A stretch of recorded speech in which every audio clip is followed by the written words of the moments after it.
Successive discount का एक question है, कैसे किया जाता है देखिए।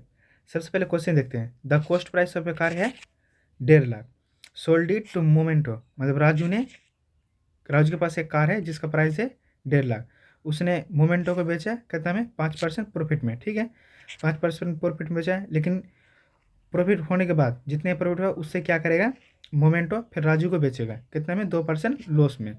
इसे निकालना है तो कैसे निकाल सकते हैं, इजी है। और ये वाला डाटा भी थोड़ा इजी डाटा है। जैसे राजू है, यहाँ लिख देते हैं राजू, यहाँ लिख देते हैं मोमेंटो, ठीक है। राजू का कॉस्ट प्राइस कितना इसका 1.5 लाख, इससे इसको प्रॉफिट हुआ कितना का 5% का, 5% का प्रॉफिट हुआ है। देखिए 5% है तो 10% निकलना है, 10% का मतलब कितना है, यहाँ से यहाँ तक होगा 10%, यहाँ से यहाँ तक ये होगा 10%, इसका करना है 5%, तो कितना आएगा 75, उसके बाद 2 जीरो, ये आ जाएगा कितना परसेंट 5%। इस दोनों को ऐड कर देना, कितना आएगा 0.05751, ठीक है हो गया, इतना हो गया।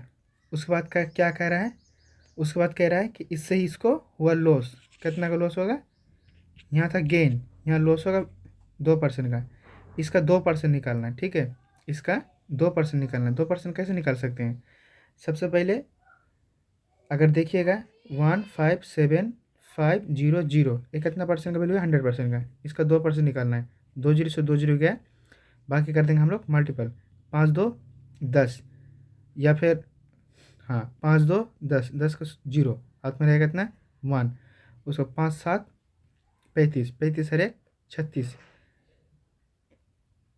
7 2 14, 14 एक 15, 15 का 5 हाथ में कितना रहेगा 1, और 15 2 30, 30 और एक 31, तो राइट आंसर इज दिस। इस टाइप का क्वेश्चन को ऐसे कर सकते हैं। और इसके अलावा भी इसे ये जो कैलकुलेशन है इसे और भी आसान कर सकते हैं। इसका 2% डायरेक्टली या तो मल्टीप्लाई कर देंगे या फिर एक पार्ट से निकाल देंगे और उसको डबल कर देंगे।